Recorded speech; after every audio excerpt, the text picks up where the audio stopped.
모세가 주님께 부르짖어 아뢰었다. 하나님, 비옵니다. 제발 미리암을 고쳐 주십시오.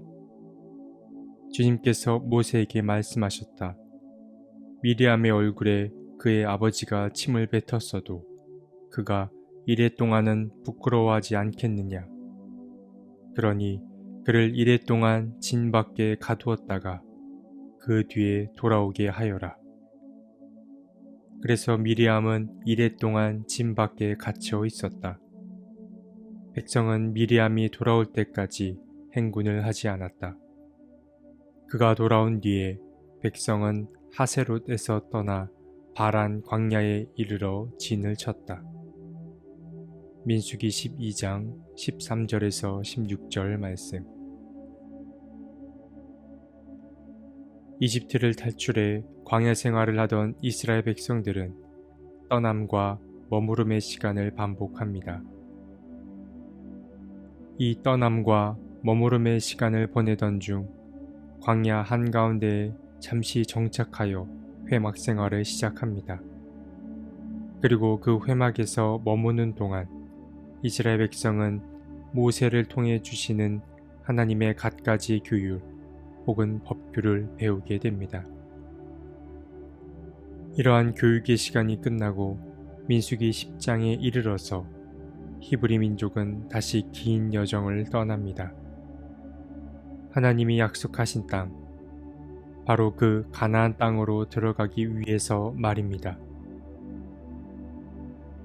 정착해 있던 삶을 정리하고 떠난다는 것은 보장된 안전을 포기하고 낯선 곳으로 나아가는 것을 뜻합니다.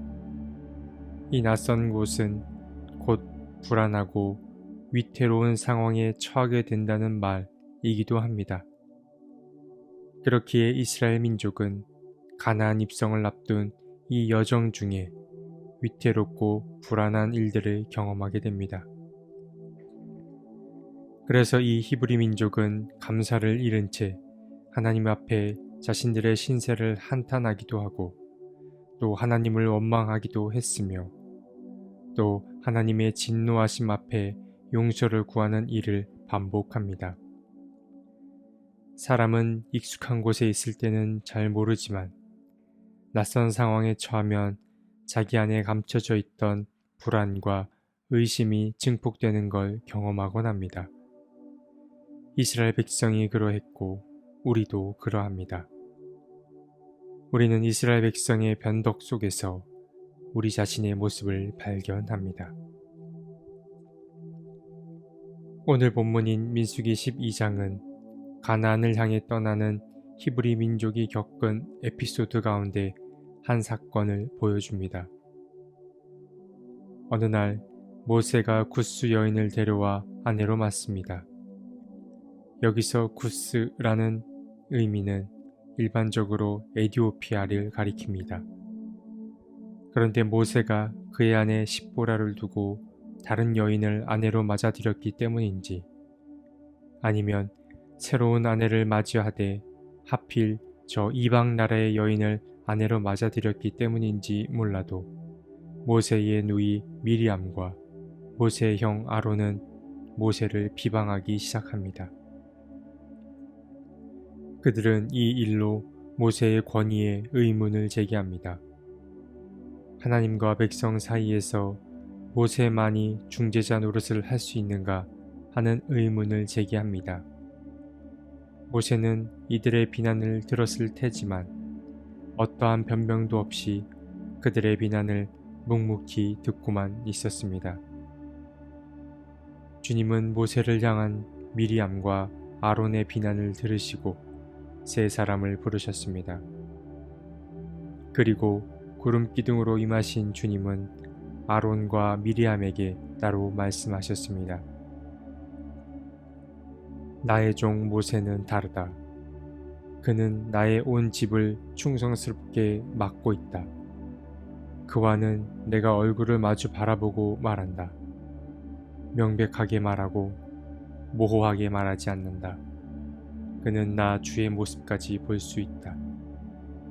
그런데 너희는 어찌하여 두려움도 없이 나의 종 모세를 비방하느냐. 주님의 이 말씀을 통해 알 수 있는 사실은 주님은 모세에게 특별한 종의 지위를 부여했다는 사실입니다. 이는 마치 주인집의 모든 일을 도맡고 있는 가장 높은 종의 위치와 견줄만 하다고 할 수 있습니다.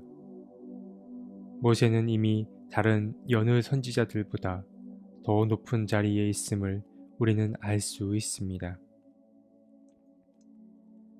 주님의 진노가 있고 난 후 미리암에게 한 가지 사건이 일어납니다. 미리암이 악성 피부병에 걸린 것입니다.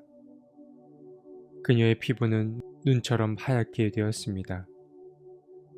물론 아론도 함께 모세를 비난했지만 미리암만 피부병에 걸린 것은 모세의 혼인과 관련하여 미리암 홀로 모세를 비난한 이야기가 따로 있었음을 암시한다고 볼 수 있습니다. 아론은 모세를 함께 비난했던 자로서 그녀만 벌을 받는 것이 마음 아팠습니다. 그래서 그는 모세에게 간청합니다. 우리를 벌하지 말아달라고 말입니다.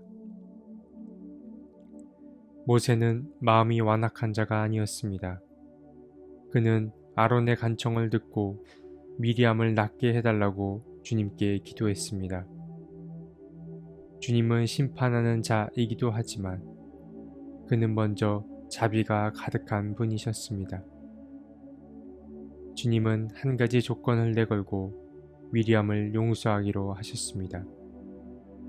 그 조건은 그녀가 7일 동안 이스라엘 진영 밖에 갇혀 있다가 돌아오는 것이었습니다.